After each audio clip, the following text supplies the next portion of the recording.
What's up, people? Back with another reaction, back with some more Madonna. We're returning to Ray of Light 1998. And once again, once we get through the album proper, we do have the single CD waiting, so I'm looking forward to that. But yes, the next tune is Sky Fits Heaven, which is a phrase with a bit of poetry to it. If there's a proper reference here, a specific source of this phrase, I'm not familiar with it. But yes, there's a bit of abstract quality to it, the idea of the sky fitting heaven, and heaven, certainly in many belief systems and conceptions, is often associated with the sky, with the heavens in a vertical, directional sense. And in that regard, I do wonder whether there's a mixture of visual reference and whether it's supernatural or just cosmic type of meaning behind the title. So I'll do my best to follow along. Let's give it a listen. This is Madonna. The tune is Sky Fits Heaven, and it's on her 1998 album Ray of Light.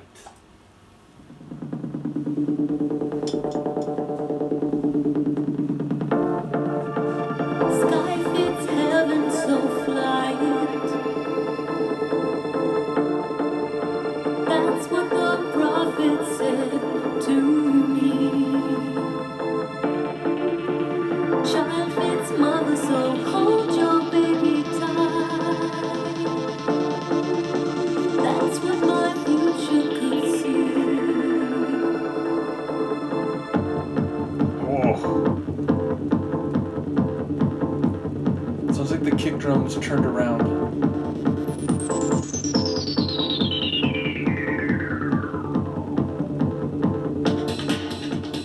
Faith fits karma, so use it.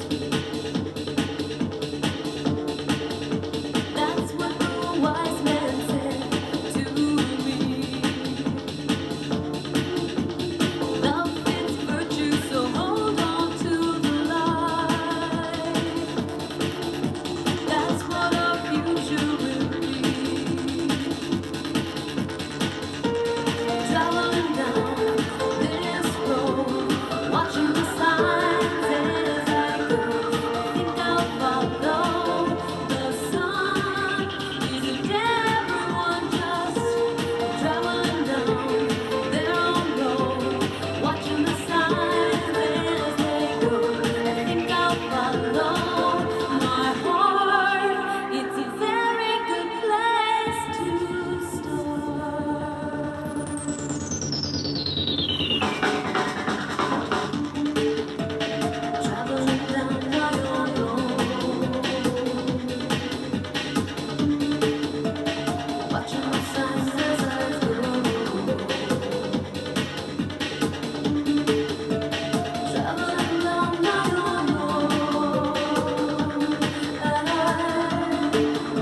surely going to forget some things because I have so much to say and I was thinking so much about the lyrics, but let's start with the sonics. First of all, there's this electrical and I think acidic. I think that was actually a 303 or one of its clones with that electrical signal that's just buzzing and cycling through the track. And then there's that deep electric bass line. Churning is the verb I would use. And those two elements could absolutely be in a mid to late 90s acid trance tune, which, if you don't know, is one of my all-time favorite genres, and the genre was peaking at this very time. So I feel like, and again, this is William Orbit's production, right? Like, I feel like this is playing off of things that were happening in underground music scenes at the same time.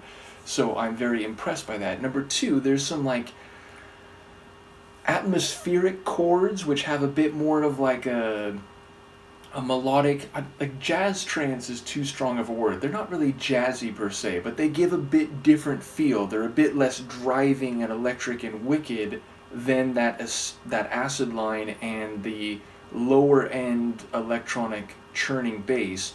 But still, they're very trance styled and I enjoy those. Then there's these melodic touches, including this little keyboard piano style run that really gave the track some emotion.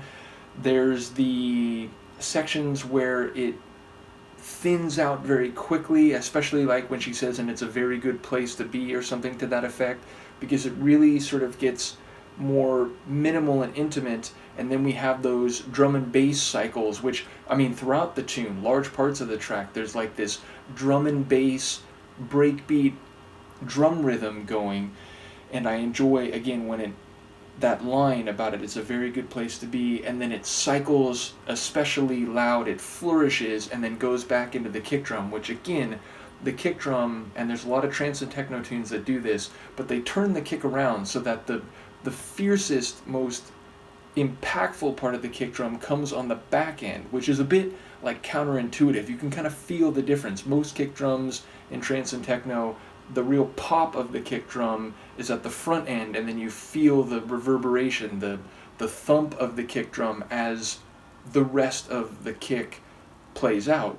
And this felt like it was turned around, like it was really like on the back end that you felt the kick, the pop of the kick drum. So I enjoyed that too. Madonna's vocals, very beautiful, and in some cases, or at some times in the track, very echoed. They felt a bit cosmic, a bit floaty up in the sky. And we do have reference here to prophets and wise men, I think the gospel, faith.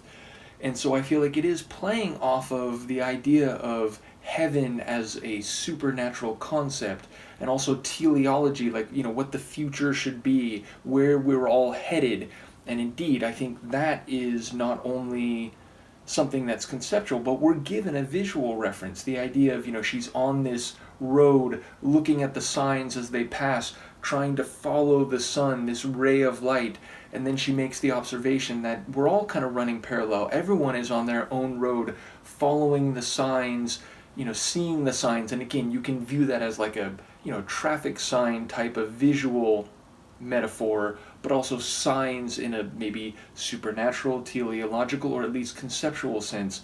Things in your life that suggest meaning to you, suggest direction and purpose, and give you a sense of what you should be doing, where you should be going, how fast you should be headed that way.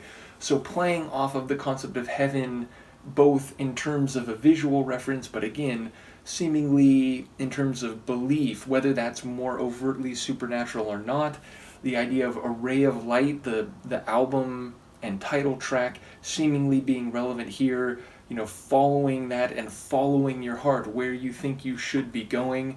So yeah, it feels very like hopeful, even as it is observing and taking everything in, and, you know, listening to the wisdom that has accumulated, whether again it's scriptural or interpersonal or psycho-emotional, the wisdom of your heart. So it feels like we're traveling, not only her, Madonna, the narrator of the tune, but she's aware other people are doing that, and we're going toward where we want to go or where we think we should go, and that's a good place to be. So that's what I took away from it on the first listen. I may be missing some details here, but I really do appreciate the song vocally, sonically, and again, as someone who's into electronic music from the mid to late 90s especially, this is very much in a territory that, number one, is a bit surprising to me, just again, not really knowing what Madonna was doing at this time. To be fair, there is a track coming up, and I think 2 tracks ahead of this, The Power of Goodbye, that I did hear a couple years after this album came out,